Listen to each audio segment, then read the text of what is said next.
last weekend we went and saw Underwater. We did. Okay, you did a little research on the movie. Did you want to share it? Did you internalize any of that or no?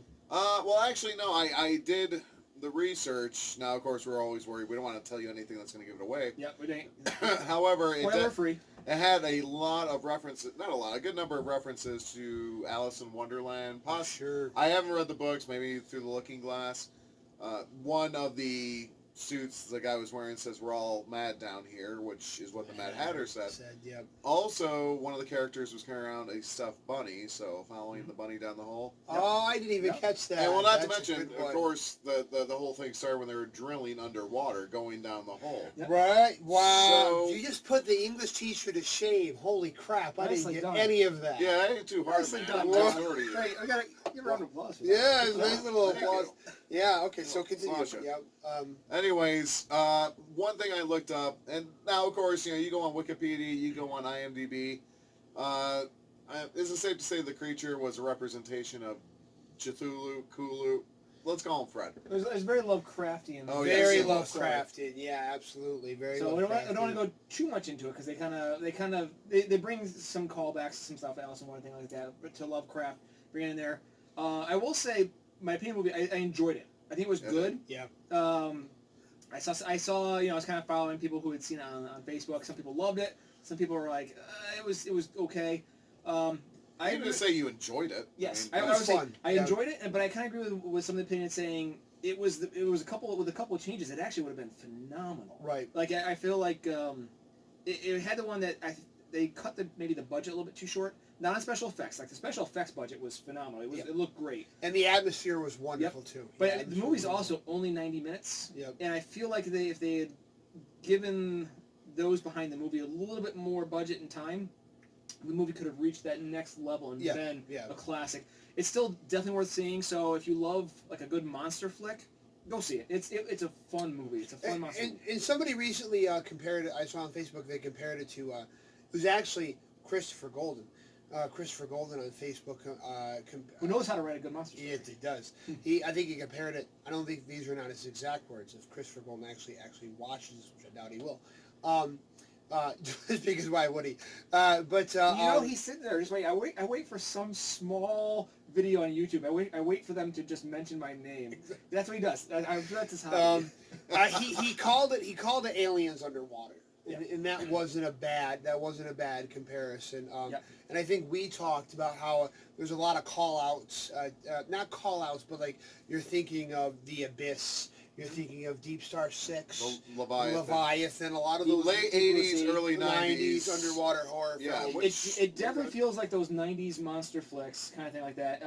It's a little bit more serious than some of them. Like some of them, I think it was like Deep Blue Sea. Was that the one with the smart sharks? Yeah. With LL Cool J, Yeah. come Yeah, on and there now. was, He'll never die in horror. And there was also Anaconda. It's better than those movies, I would say. Oh, yes. This doesn't take a It's whole better- lot to be better than Anaconda. Yes. Let's be honest. Anaconda's pretty bad.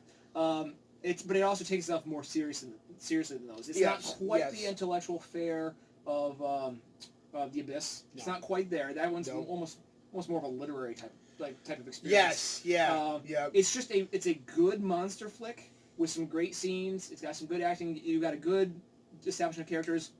The critique I'd seen on it was that if there was any area in the movie that needed more time, it was the beginning because you kind of just jump right into It it. jumped right into Yes, it. the And action I agree. happened. I was surprised by that, how quickly the action happened there with everything with the station. I really thought we were going to get a little more exposition there. If you would have developed them the way you developed the crew on like Nostromo, Yeah. I think that's one of the biggest steps you take into making it Yes. a classic. And what you care about these and characters. instead they kind of went where they started in and went out with monologues, and it just, being that it wasn't a consistent part of the film, it felt kind of jarring. So Yes. it was kind of a weird intro Kristen Stewart has this really deep monologue. early on, which doesn't fit the rest of the tone of the film. The funny thing is, it's not even her voice does. Like, she's got this deep, like, I'm serious monotone. And then her voice as a character was, like, really high. And then she has the deep monotone at the very end.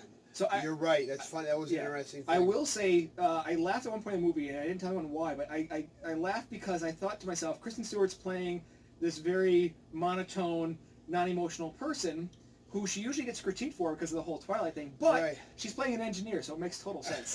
I was really worried because I thought they were going for, I don't know if the word is stereotypical horror characters. Mm-hmm. Right. That you had that one actress who was both the panicking idiot and also the fatalist who's, oh, it's our fault because we came down here. They and walk all close that. That They was walk close to Colleen the troll. Wing who did that, not the. Oh, I see. No, she Separate. did both. And, and then you had the comic relief. Comic relief. Who is trying to do Bill Paxton from Aliens, but Yeah. not really. Yeah. But he did do a good job. And he wasn't then- comic relief. What I consider the worst horror stereotype, the black guy. Unfortunately, the black guy does die first, which is pretty. Spoiler. He's the he's the first. So I guess we should mention a spoiler.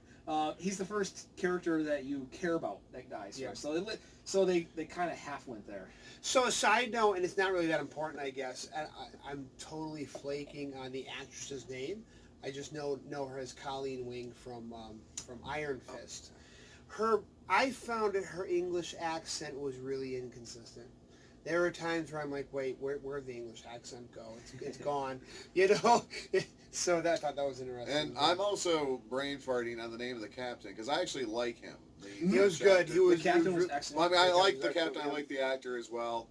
And the thing is, with say, especially with Kristen Stewart, she didn't try to overplay her part. It was just like No, in the end, no. you She was find good. She was good. you just realize she is ready to make the necessary sacrifice Yeah. for whatever is Yeah. going to happen. And I will have to say this. I mean, the atmosphere was great.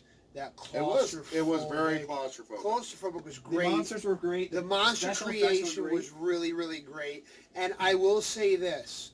We've probably given you a little too much, but what they did with the monster... So again, this is why Christopher Golden compared it to Aliens Underwater. I'm not going to explain to you why, though.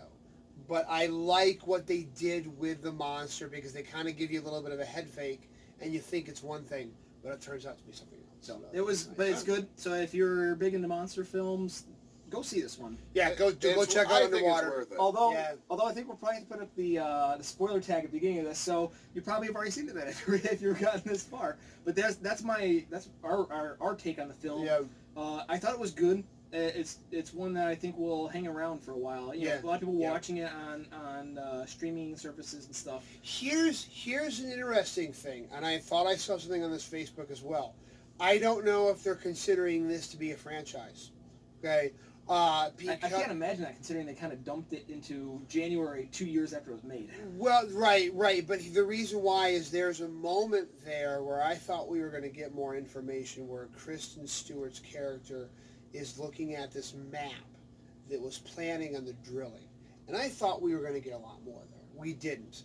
Okay, then at the end though we have all these news reports about what happened, and it feels like, I don't know if they will, but it feels like if they wanted to, they could try again. I don't know if they will. If they do, I don't think they need to go with the actors who were there at the end. They can't carry. But this. I would say it's definitely one of those movies that you can tell was the creators were informed and educated by aliens. Absolutely. They definitely Absolutely. followed after that. Yeah. I would love to see those behind the camera take another crack at a monster movie. I would love Yeah. to see what they can do because Yeah. this was very good, and then I would, with some experience, I feel like they could really knock it out of the park. Yeah, absolutely. So I would definitely, if it's still in the theaters by the time we see this, go see Underwater. But when it comes out to direct DVD, definitely order it.